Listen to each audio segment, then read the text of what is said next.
humans. This is for my lovely friend Kate, who's expecting a little baby, and she asked me what yoga poses can I do to get this thing out. So I'm not a mother myself, but I like to do these when I've had too much to eat. So if you're expecting a baby, or if you're super full, hopefully some of these will help you.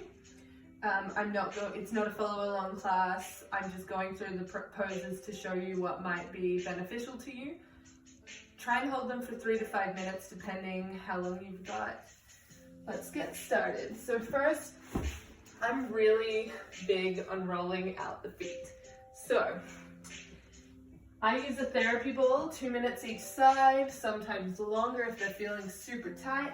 Or if you don't have a therapy ball, you can just tuck the toes and sit back on the heels. If you'd like some more energy, turning the palms upwards, or for some more grounding, perhaps turning the palms down. Inhale, the shoulders come up to the ears, and then exhale them back down the spine.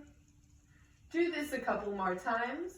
And when you're ready, inhaling the arms up overhead, you can take hold of opposite elbows and just move side to side, working into your side body, or keep the arms lifted, again, moving side to side. Don't be too aggressive here, especially if you're expecting. We want to be really intuitive and gentle with the body.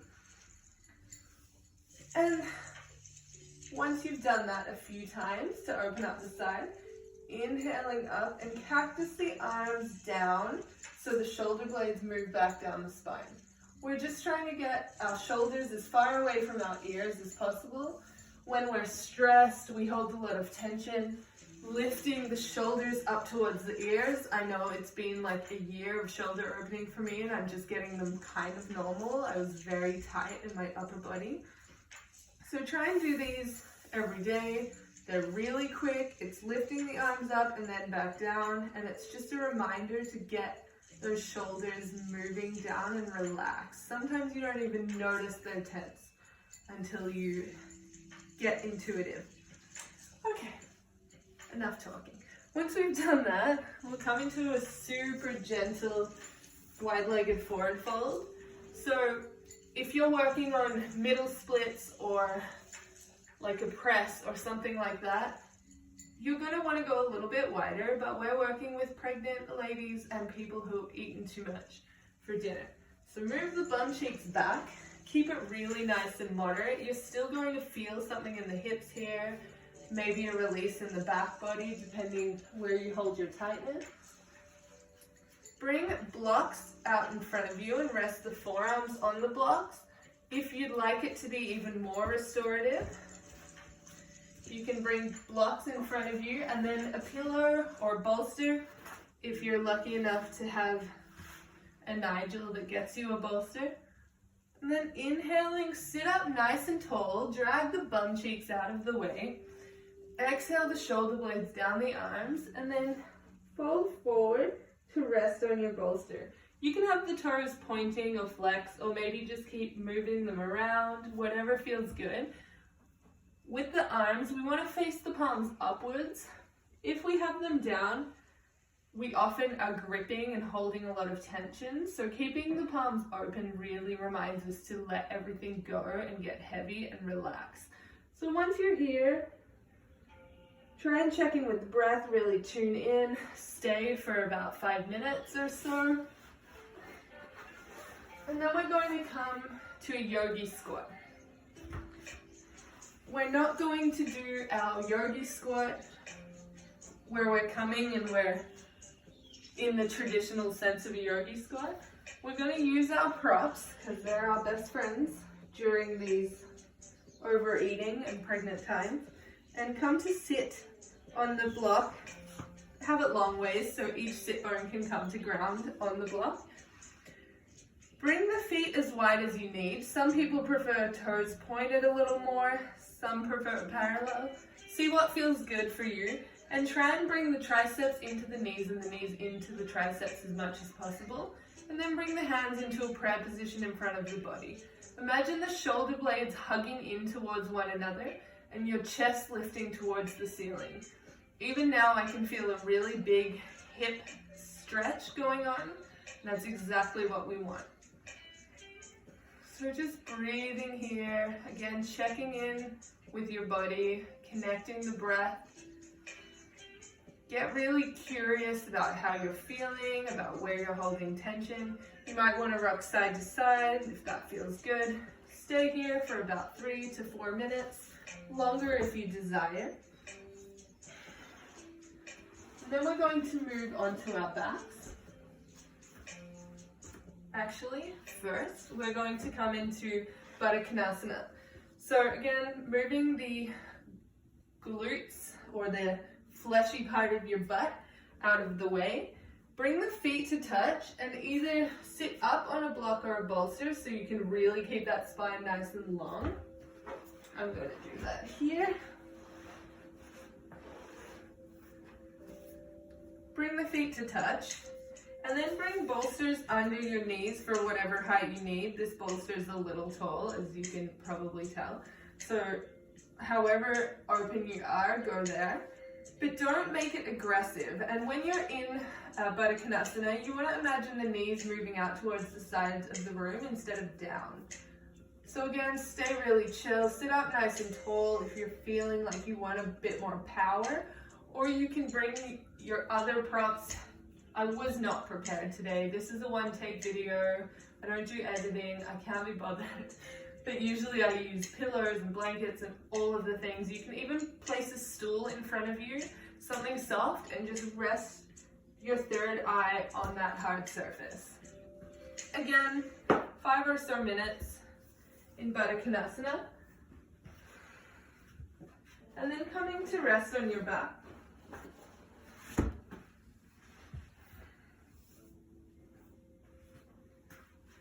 Keep your block nice and handy. Take a minute here to bring the heels so you can just graze them with your fingertips.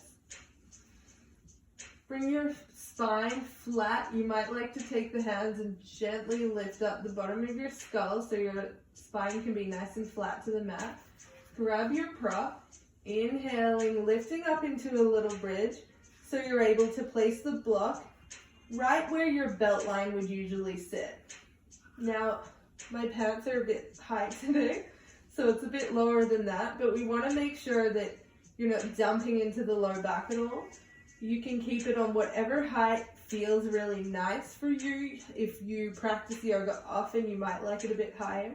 And then if it feels okay, stretching one leg out and maybe the other.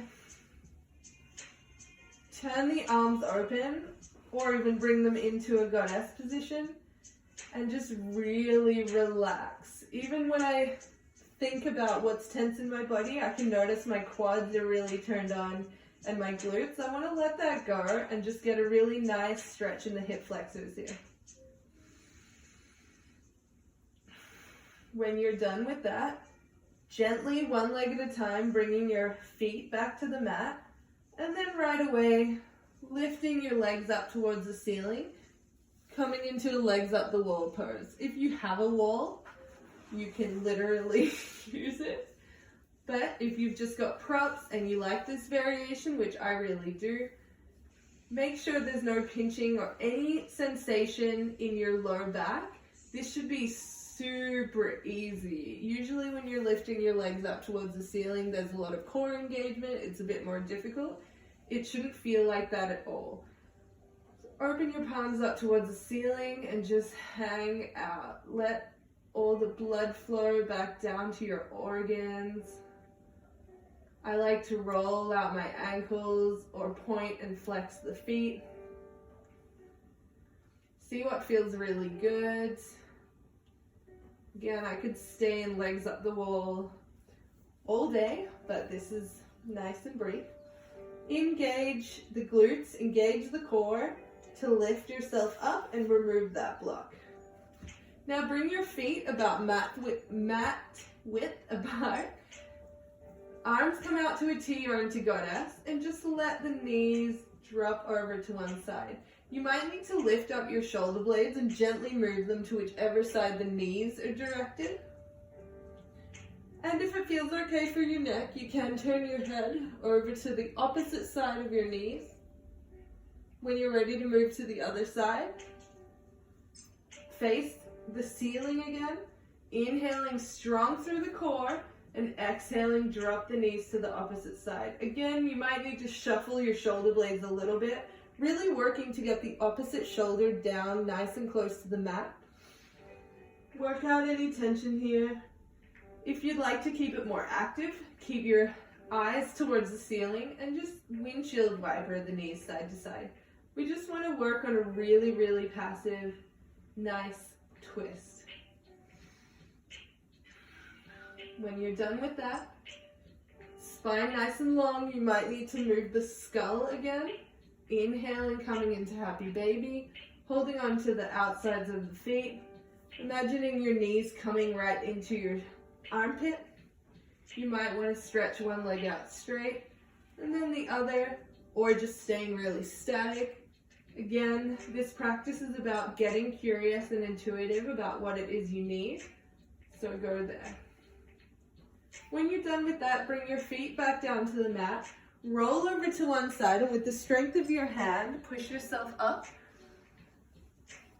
into a seat. We're going to finish with one of the juiciest, I took that from one of my teachers, Kate, the juiciest poses, Supta Baddha Konasana. So to set up, we're going to place one block flat and you're going to play with the height of the second block. We're going to use our pillows or bolsters and sit it nice and long. Again, you might have to adjust this. Just see what feels really good for you today.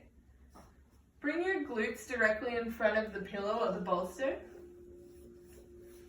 With your feet connected to the mat and your hands supporting you, slowly lower your back onto the bolster. If you feel any pinching sensation, stop. Don't go into it and add some more height. You can bring your legs, keep them up, knees to the ceiling. You can bring them into the Baddha Konasana or butterfly position with your feet touching and knees out to the sides. Because this is really nice and restorative, I would recommend stacking books or blocks or whatever it is you need under your knees and offering support there. Or you can lengthen the legs out nice and long in kind of a V shape. Let your arms open up to the sides and wiggle your shoulder blades under your spine so you feel a really beautiful opening in your chest. While you're in this pose and you're moving into your last really restorative, yummy posture, I like to do what I call tense and relax. I'm sure there's a technical name, but again, I just like to keep things simple here. What I mean by that is you're tensing the muscles. So starting with the legs, you're tensing, the quads are engaged, the calves, the feet are engaged, even the glutes on an inhale. And then when you exhale, let them go. See if you can remove every bit of tension. Try that 2 times and then move through the torso. Move through the hands, even squeezing the hands, the triceps, the biceps. And finally getting to your face. Make a face, get angry, tense everything up, and see if you can let it go. Let the tongue fall away from the roof of your mouth. Really get heavy and trust the support underneath your body. Stay here for as long as you like. As soon as this video is done, I'm sure I'll be back here myself. And then slowly supporting yourself, come out of this posture and just end with a couple cat-cows. Make sure the core is engaged here. An inhale brings the chest forward, and exhale, rounding through your spine, chin comes to chest. Keep moving through cat-cow, exhaling, or rather inhaling, filling up the heart, and exhaling, rounding at the spine. Try this a couple times, and if you have a little bit more time, I always recommend a meditation. Cross-legged is really lovely, makes you feel really powerful. In fact, if you only have time for one or the other, meditate. But I hope you enjoyed, and thank you for watching.